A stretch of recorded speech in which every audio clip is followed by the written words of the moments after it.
नमस्कार, DD news पर आप सभी दर्शकों का स्वागत है। मैं हूं साइमा खान। नजर डाल लेते हैं सबसे पहले हेडलाइंस पर। क्वाड विदेश मंत्रियों की बैठक आज नई दिल्ली में क्वाड सहयोग को आगे बढ़ाने और हिंद प्रशांत क्षेत्रों में हो रहे बदलावों पर होगी अहम चर्चा।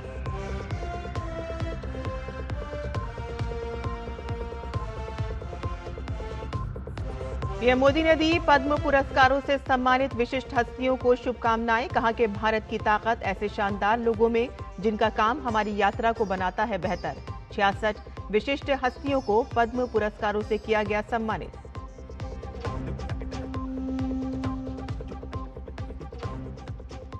इबोला वायरस पर केंद्र सरकार ने जारी की ट्रैवल एडवाइजरी। कांगो, युगांडा, दक्षिण सूडान समेत वायरस से प्रभावित देशों की यात्रा न करने की सलाह।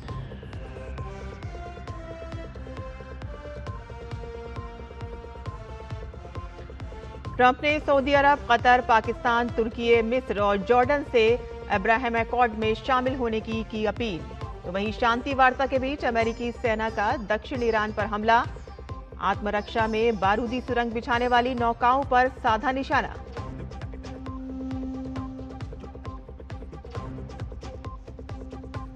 और अंडर 23 एशियन कुश्ती में भारतीय पहलवानों का स्वर्णिम प्रदर्शन।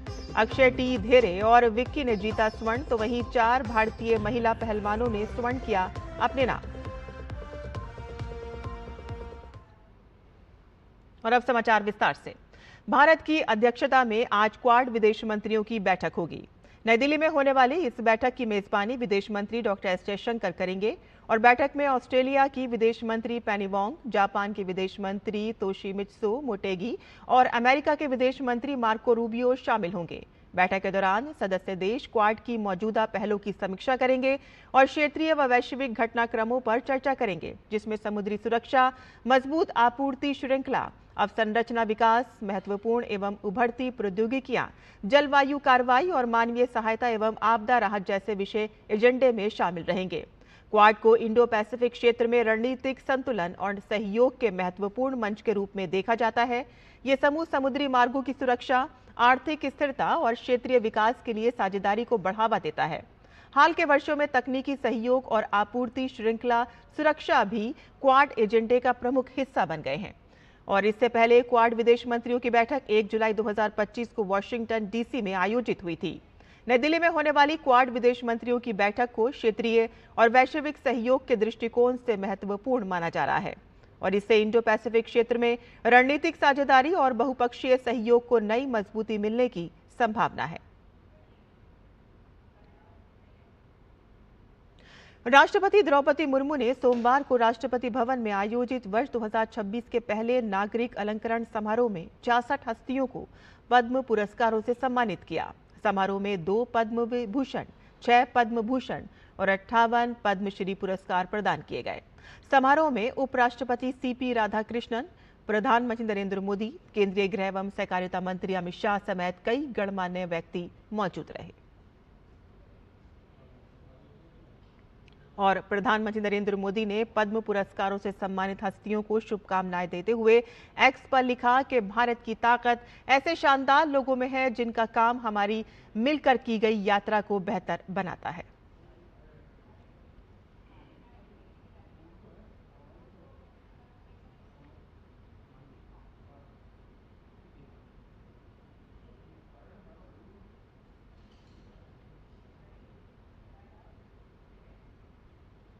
राष्ट्रपति द्रौपदी मुर्मू आज से 3 दिन की सिक्किम यात्रा पर रहेंगी। यात्रा के दौरान वे विभिन्न कार्यक्रमों में हिस्सा लेंगी और कई स्थानों का दौरा करेंगी।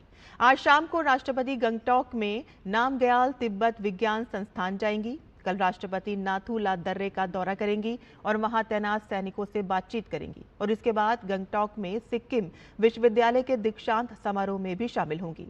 दौरे के अंतिम दिन राष्ट्रपति गंगटोक के पाल जोर स्टेडियम में आयोजित समारोह में सिक्किम पुलिस को राष्ट्रपति पुलिस कलर प्रदान करेंगे। गृह मंत्री अमित शाह का अगले कुछ दिन सीमावर्ती क्षेत्रों का दौरा करेंगे। राजस्थान के बीकानेर में वे 2 दिन की यात्रा पर रहेंगे। आज बीएसएफ की सांचू सीमा चौकी का दौरा करेंगे और सुरक्षा बलों के साथ बातचीत कर उनके लिए कल्याणकारी योजनाओं का उद्घाटन करेंगे। दोपहर में वे बीकानेर में सीमावर्ती क्षेत्रों की सुरक्षा स्थिति की समीक्षा करेंगे और इस बैठक में गृह मंत्रालय और राजस्थान सरकार के अधिकारी, बीएसएफ अधिकारी और साथ ही 5 सीमावर्ती जिलों के जिला कलेक्टर और पुलिस अधीक्षक शामिल होंगे। और इसके बाद वह महीने की 29 तारीख को गृह मंत्री गुजरात के भुज का दौरा करेंगे, जहां वह बीएसएफ की एक सीमा चौकी का मुआयना करेंगे। और अगले महीने की 5 तारीख को गृह मंत्री त्रिपुरा के सीमावर्ती क्षेत्रों का दौरा करेंगे और इसके बाद वे पश्चिम बंगाल जाएंगे और वहां के सीमावर्ती क्षेत्रों का जायजा लेंगे। केंद्रीय वित्त मंत्री निर्मला सीतारमण मुंबई में भारतीय लघु उद्योग विकास बैंक SIDBI के 37वें स्थापना दिवस समारोह में शामिल हुई। कार्यक्रम में सूक्ष्म लघु उद्यमों MSME को मजबूत करने, वित्तीय समावेशन बढ़ाने और देश के आर्थिक विकास में SIDBI की भूमिका पर विशेष चर्चा हुई। कार्यक्रम में बैंक और वित्तीय क्षेत्र के कई वरिष्ठ अधिकारी, उद्योग जगत के प्रतिनिधि और MSME सेक्टर से जुड़े हितधारक शामिल हुए। पिछले 37 वर्षों में SIDBI ने छोटे उद्योगों, स्टार्टअप और उद्यमों को पूंजी उपलब्ध कराने के साथ साथ रोजगार सृजन और आर्थिक विकास में महत्वपूर्ण योगदान दिया है।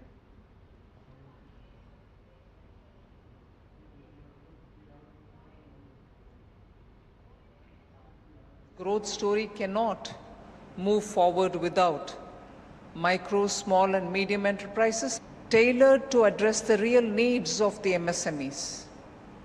The real needs such as easier credit, better machines, modern technology, rural enterprise support and also stronger market linkages. So with all these kept in mind, SIDBI has come about with some specific tailor-made approaches which can help the beneficiaries or the MSMEs.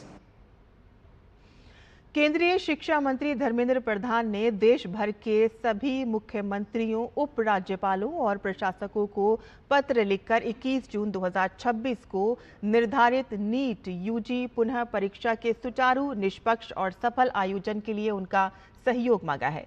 देश के कई हिस्सों में जारी भीषण लू और गर्मी की स्थिति को देखते हुए केंद्रीय मंत्री ने विशेष रूप से अभ्यर्थियों की सुविधा और सुरक्षा सुनिश्चित करने पर बल दिया है। उन्होंने सभी परीक्षा केंद्रों पर आवश्यक बुनियादी सुविधाएं उपलब्ध कराने का निर्देश दिया ताकि छात्रों को परीक्षा के दौरान किसी भी प्रकार की असुविधा न हो। वहीं सीबीएसई की 12वीं की परीक्षा में वेदांत श्रीवास्तव नाम के छात्र की उत्तर पुस्तिका से जुड़ी शिकायत पर बोर्ड ने त्वरित एक्शन लिया है। बोर्ड ने छात्र को सोमवार शाम उसके उत्तर पुस्तिका की कॉपी उपलब्ध करा दी है। दरअसल वेदांत नाम के छात्र ने अपने नंबरों से असंतुष्ट होकर नियम के अनुसार 19 मई को केमिस्ट्री विषय की आंसर शीट की फोटोकॉपी के लिए आवेदन किया था, जो उन्हें 23 मई को ईमेल के जरिए मिली थी, लेकिन छात्र ने उस उत्तर पुस्तिका के गलत होने का दावा किया था। सीबीएसई ने इसे गलती मानते हुए सभी उत्तर पुस्तिका उपलब्ध कराने का आश्वासन दिया था। सीबीएसई ने यह भी स्पष्ट किया है कि केमिस्ट्री विषय के सही अंकों के आधार पर छात्र का परिणाम दोबारा अपडेट किया जाएगा।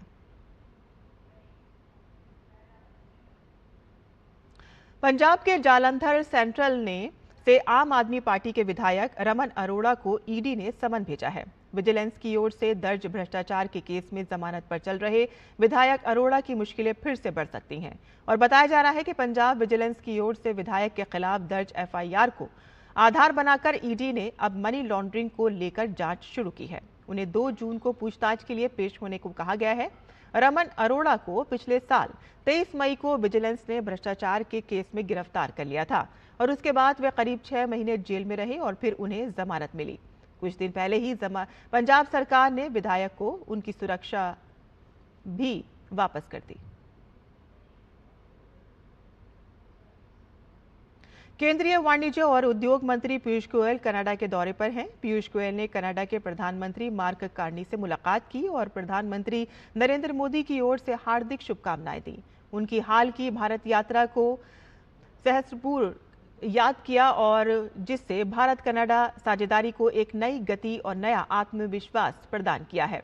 हमें द्विपक्षीय सहयोग को और गहरा करने पर भविष्यों की चर्चाएं की और भारत कनाडा व्यापक आर्थिक साझेदारी समझौते के शीघ्र निष्कर्ष के प्रति आशावाद व्यक्त किया, जो दोनों राष्ट्रों के लिए विकास और समृद्धि के नए रास्ते खोलेगा। पीयूष गोयल कनाडा के कृषि और कृषि खाद्य मंत्री हीथ मैकडॉनल्ड के साथ एक बैठक की और कनाडा की विदेश मंत्री अनीता आनंद के साथ व्यापक चर्चाएं भी की।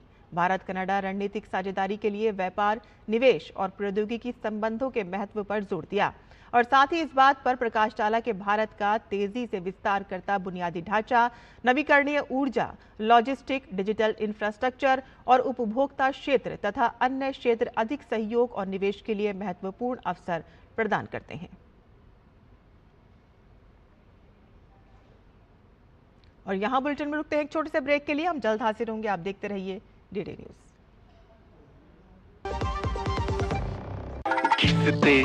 तोड़ते टूटते गिरते नानी दादी का नाम याद आता है। हमको तो एक ही नाम याद आता है, एमडीएच शाही पनीर मसाला। पनीर तो क्या मस्त बना डाला। एमडीएच का असली शाही पनीर मसाला, वो असली मसाले सच सच एमडीएच। मास्टर जी नमस्ते, 2 ड्रेसेस बनानी है, ठीक है? ऐसा कुछ। लेकिन मास्टर जी 4 दिन में पार्टी है, बन जाएगी ना पक्का? हो जाएगा। कैसे? फैशन चेंजेस हमेशा, उषा हमेशा। और भारत का स्टील सेक्टर एक तरफ जहां रिकॉर्ड उत्पादन कर रहा है, तो वहीं दूसरी तरफ सरकार की पीएलआई योजना, एआई टेक्नोलॉजी और ग्रीन स्टील पॉलिसी के जरिए इस सेक्टर को वैश्विक स्तर पर नई पहचान देने की कोशिश भी जारी है। दुनिया के दूसरे सबसे बड़े स्टील उत्पादक के रूप में भारत की स्थिति और मजबूत होती हुई नजर आ रही है। आइए देखते हैं ये रिपोर्ट।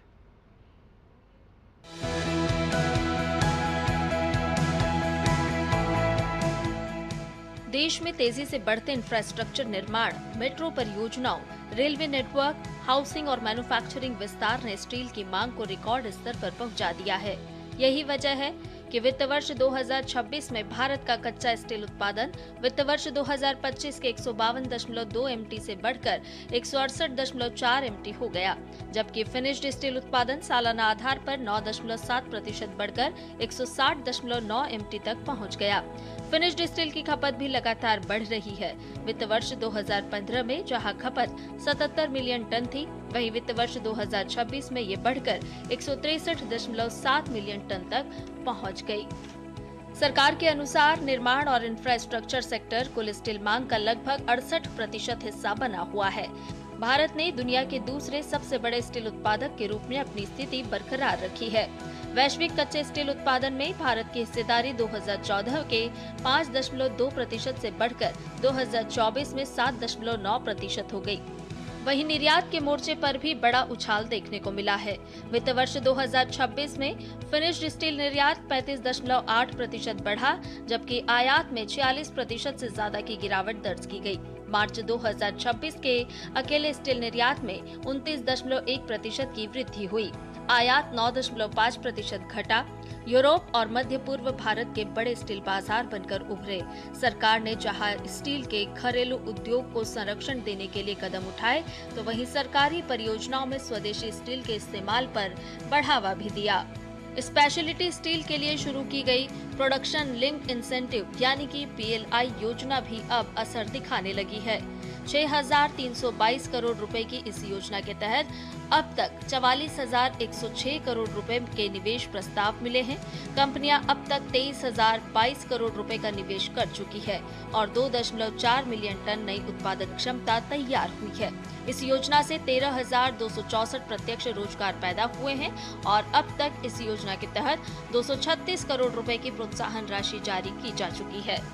स्टील उद्योग में अब एआई का उपयोग तेजी से बढ़ रहा है। भारत एआई इम्पैक्ट समिट में एआई नेतृत्व वाले परिवर्तन को गति देने के लिए डिजिटल रोड मैप के साथ ही 2035-36 तक 400 MT क्षमता का लक्ष्य हासिल करने में एआई आधारित तकनीक पर भी फोकस किया गया, जिससे स्टील कंपनियों को एआई स्टार्टअप्स और टेक्नोलॉजी प्रदाताओं से जोड़ा जा सके। एआई तकनीक का उपयोग माइनिंग, लॉजिस्टिक्स, उत्पादन क्षमता, सुरक्षा और ऊर्जा दक्षता को बेहतर बनाने के लिए किया जाएगा। इसके साथ ही भारत ग्रीन स्टील के क्षेत्र में भी वैश्विक नेतृत्व की दिशा में आगे बढ़ रहा है। वर्ष 2024 में भारत दुनिया का पहला देश बना जिसने आधिकारिक ग्रीन स्टील टैक्सोनॉमी लॉन्च किया। इस नीति के तहत वही स्टील ग्रीन स्टील माना जाएगा जिसकी कार्बन उत्सर्जन तीव्रता प्रति टन फिनिश्ड स्टील पर 2.2 टन CO2 से कम हो। विशेषज्ञों का मानना है कि आने वाले वर्षों में भारत केवल बड़े स्टील उत्पादक के रूप में नहीं बल्कि ग्रीन और हाई वैल्यू स्टील हब के रूप में भी उभर सकता है। Bureau report, DD news. और मौसम विभाग ने उत्तर और मध्य भारत के कई हिस्सों के लिए लू का ऑरेंज अलर्ट जारी किया है। राजस्थान, मध्य प्रदेश, उत्तर प्रदेश, बिहार, छत्तीसगढ़, तटवर्ती आंध्र प्रदेश, झारखंड, ओडिशा और तेलंगाना में भी भीषण गर्मी का अनुमान है। पश्चिम बंगाल में गांगेय क्षेत्र में गर्मी और उमस रहेगी। उत्तर प्रदेश में भीषण गर्मी और लू से राहत नहीं है और कई जगहों पर तापमान 43 से 47 डिग्री सेल्सियस के बीच बना हुआ है। बुंदेलखंड सबसे ज्यादा प्रभावित क्षेत्रों में है। लगभग हर जिले में तापमान 45 डिग्री सेल्सियस से ऊपर दर्ज किया जा रहा है। बांदा में भी 47.6 डिग्री सेल्सियस तापमान दर्ज किया गया, जो देश के सबसे गर्म स्थानों में से एक है। वहीं मौसम विभाग ने आज दिल्ली में हीट वेव के लिए येलो अलर्ट जारी किया है। राजधानी में लू की स्थिति कल तक जारी रहने की संभावना है। अधिकतम तापमान 44 से 46 डिग्री सेल्सियस के बीच रहने का अनुमान है। हरियाणा, चंडीगढ़, पूर्वी मध्य प्रदेश, पंजाब, उत्तर प्रदेश, विदर्भ और पश्चिम राजस्थान में आज भी भीषण लू चल सकती है। तो वहीं छत्तीसगढ़, तटीय आंध्र प्रदेश, पूर्वी राजस्थान, हिमाचल प्रदेश, जम्मू कश्मीर, लद्दाख, झारखंड, ओडिशा, तेलंगाना, उत्तराखंड और पश्चिम मध्य प्रदेश के कुछ हिस्सों में भी इसी तरह की स्थिति बनी रहेगी। गंगा के मैदानी क्षेत्र, पश्चिमी बंगाल, कोंकण, गोवा, सौराष्ट्र, कच्छ और तमिलनाडु में भी आज गर्म और उमस भरा मौसम रहने का अनुमान है। तो वहीं पूर्वोत्तर भारत, जिसमें बिहार, उप हिमालयाई, पश्चिम बंगाल, सिक्किम, केरलम और माहे में आज भारी बारिश की संभावना जताई गई है। अफ्रीका के कुछ हिस्सों में इबोला के बढ़ते मामलों को देखते हुए नागर विमानन महानिदेशालय यानी कि DGCA ने एयरलाइंस और एयरपोर्ट के लिए नई SOP जारी की हैं। नई गाइडलाइंस के तहत कांगो, युगांडा और दक्षिण सूडान जैसे इबोला प्रभावित देशों से आने या वहां से होकर गुजरने वाले सभी यात्रियों को अनिवार्य स्वास्थ्य जांच से गुजरना होगा और इसके साथ ही यात्रियों को सेल्फ डिक्लेरेशन फॉर्म भरना होगा। DGCA ने एयरलाइंस को फ्लाइट के दौरान खास अनाउंसमेंट करने के भी निर्देश दिए हैं। यात्रियों को बताया जाएगा कि अगर उन्हें बुखार, कमजोरी और उल्टी जैसे लक्षण महसूस हों तो तुरंत क्रू मेंबर और एयरपोर्ट हेल्थ टीम को जानकारी दें। DGCA ने यह भी कहा है कि भारत आने के बाद अगर 21 दिनों के भीतर ऐसे लक्षण दिखाई दें तो यात्री तुरंत अस्पताल जाएं और एयरपोर्ट हेल्थ ऑफिस को इसकी सूचना दें। इबोला बीमारी की शुरुआती पहचान बेहद ज़रूरी मानी जाती है और एयरलाइनों को ये भी सुनिश्चित करने के लिए कहा गया है कि उनके पास मास्क, दस्ताने, PPE किट, सैनिटाइजर के पर्याप्त भंडार हों। अमेरिका और ईरान के बीच चल रही बातचीत के बीच राष्ट्रपति डोनाल्ड ट्रंप ने ईरान के संवर्धित यूरेनियम को लेकर एक बड़ा दावा किया है। ट्रंप ने ट्रुथ सोशल पर कहा कि ईरान को अपना न्यूक्लियर डस्ट यानी कि संवर्धित यूरेनियम तुरंत अमेरिका को सौंपना होगा। उन्होंने कहा कि इस यूरेनियम को या तो अमेरिका ले जाकर नष्ट किया जाएगा या फिर दोनों देशों की सहमति से किसी दूसरी तय जगह पर खत्म कर दिया जाएगा। ट्रंप के मुताबिक इस पूरी प्रक्रिया के दौरान अंतर्राष्ट्रीय परमाणु ऊर्जा एजेंसी जैसी संस्था की मौजूदगी और निगरानी जरूरी होगी। उनके इस बयान को अमेरिका और ईरान के बीच लंबे समय से चले आ रहे परमाणु विवाद में आगे बढ़ती बातचीत के तौर पर देखा जा रहा है। हालांकि परमाणु कार्यक्रम और प्रतिबंधों जैसे मुद्दों पर अभी भी कई मतभेद बने हुए हैं। तो वहीं ईरान का कहना है कि कई मामलों में सहमति बनने के बावजूद अमेरिकी अधिकारियों के बार बार बदलते रुख की वजह से फिलहाल किसी जल्दी समझौते का दावा नहीं किया जा सकता। दक्षिणी ईरान में अमेरिकी सेना ने मिसाइल लॉन्च साइटों और समुद्र में कथित तौर पर बारूदी सुरंगें बिछाने की कोशिश कर रही नौकाओं पर हमला किया है।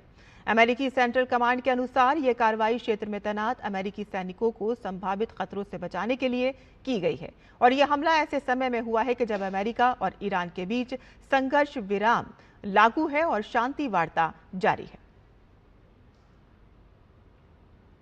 वहीं ईरान के राष्ट्रपति मसूद पेजेश्कियान ने देश भर में इंटरनेट सेवा बहाल करने का आदेश दिया है।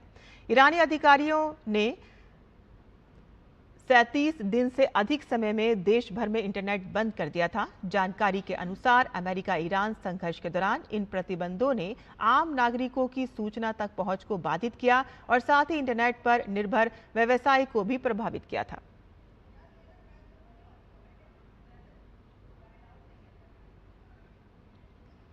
और वियतनाम में आयोजित हो रही कुश्ती की अंडर 23 एशियन चैंपियनशिप में भारतीय पहलवानों का शानदार प्रदर्शन जारी है। भारतीय पहलवान अक्षय ने 57 किलोग्राम भार वर्ग में स्वर्ण पदक जीता है। अक्षय ने कजाकिस्तान के पहलवान गेलामन अमन गेल्दी को 4-2 से हराकर ये कामयाबी हासिल की। तो वहीं एक अन्य भारतीय पहलवान विक्की ने 97 किलोग्राम भार वर्ग में स्वर्ण पदक की चमक से देश को गौरवान्वित किया।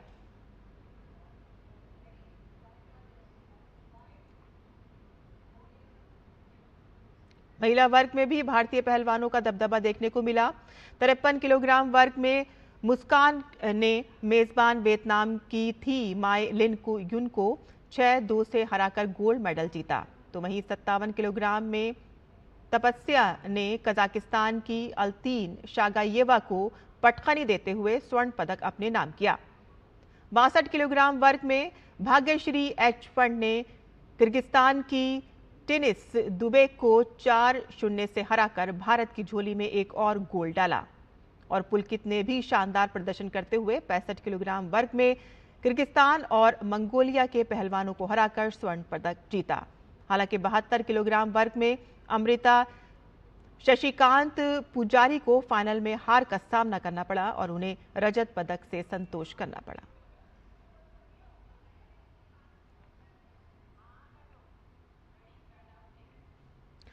रिकॉर्ड 5 बार की चैंपियन भारत महिला फुटबॉल टीम ने सैफ महिला फुटबॉल चैंपियनशिप में शानदार शुरुआत की है। भारतीय टीम ने अपने पहले मैच में मालदीव को 11-0 से करारी शिकस्त दी। गोवा के जवाहरलाल नेहरू स्टेडियम में खेले गए ग्रुप बी के मुकाबले में भारतीय टीम ने शुरुआत के आखिर तक पूरी तरह से दबदबा बनाए रखा। भारत की जीत की सबसे अहम भूमिका अवेका सिंह ने निभाई, जिन्होंने 4 गोल दागने के साथ ही 2 गोल में मदद भी की। अवेका ने 34वें, 66वें, 70वें और 86वें मिनट में गोल कर मालदीव की रक्षा पंक्ति को पूरी तरह से ध्वस्त कर दिया। और इसके अलावा प्रियंका नाओरेम ने 11वें और 17वें मिनट में 2 गोल किए, जबकि करिश्मा ने भी 2 बार गेंदों का गोल पोस्ट में पहुंचाया। अब भारतीय टीम का अगला मुकाबला मौजूदा चैंपियन बांग्लादेश से रविवार को होगा, जिसे टूर्नामेंट का सबसे बड़ा मुकाबला माना जा रहा है।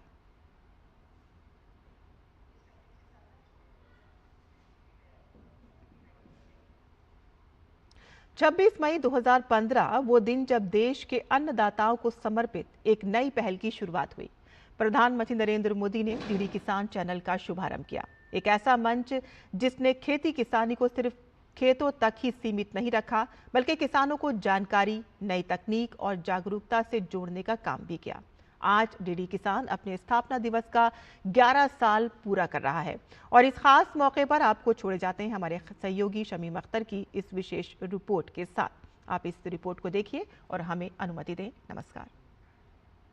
चाहता हूं इस किसान चैनल के माध्यम से उनके खेतों का लाइव टेलीकास्ट, वीडियो कॉन्फ्रेंसिंग खेत से ही हो सकता है। मेरे किसान का भाग्य खुल जाएगा और इसलिए मैं आज इस किसान चैनल के माध्यम से आपने एक जो नई शुरुआत की है, देश के गांव गरीब किसान को जोड़ने का प्रयास किया है, जिसे मैं आधुनिक विज्ञान के साथ जोड़ना चाहता हूं, मैं जिसे सैटेलाइट की टेक्नोलॉजी के साथ जोड़ना चाहता हूं, जिसको अपना भविष्य बनाने का रास्ता बनाने के लिए तैयार करना चाहता हूं, उस काम को हम सफलतापूर्वक करेंगे। उसी एक विश्वास के साथ मेरी बहुत बहुत शुभकामनाएं।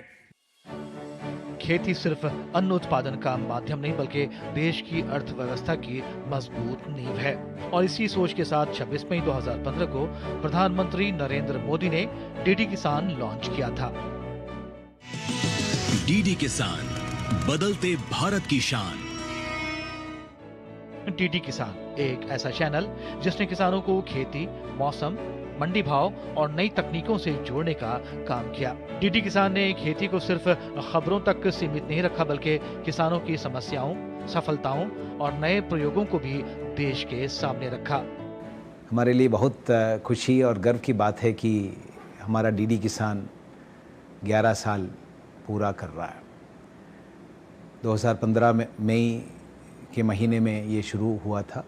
देश का एकमात्र चैनल जो किसानों को, कृषि विकासों को और उसी संबंध उस एरिया के बारे में बात करते हैं, उसके लिए डेडिकेटेड है।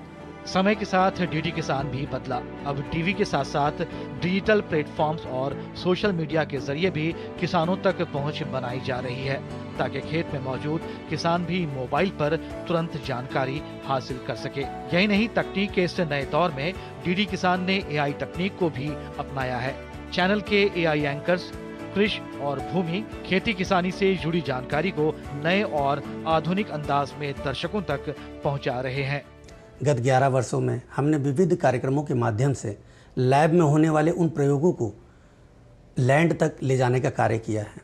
इसमें विविध जगहों पे विविध तरह की जानकारियाँ देना हुआ, चाहे किसानों को अपनी सरकार की योजनाओं से जोड़ने का कार्य हुआ, इन सबको हमने मन से किया है। और आने वाले वर्षों में भी हम कुछ नए प्रयोगों के साथ और नए कार्यक्रमों के साथ आपके बीच उपस्थित होंगे। किसानों की आवाज, खेती की नई तकनीक और गांव की असली तस्वीर। पिछले कई वर्षों में डीडी किसान ने सिर्फ खबरें दिखाने का काम नहीं किया बल्कि देश के अन्नदाताओं की उम्मीदों, संघर्षों और सफलताओं को भी एक मंच दिया है। कैमरा पर्सन सौरभ बख्शी के साथ मैं शमीम अख्तर, डीडी न्यूज़, दिल्ली।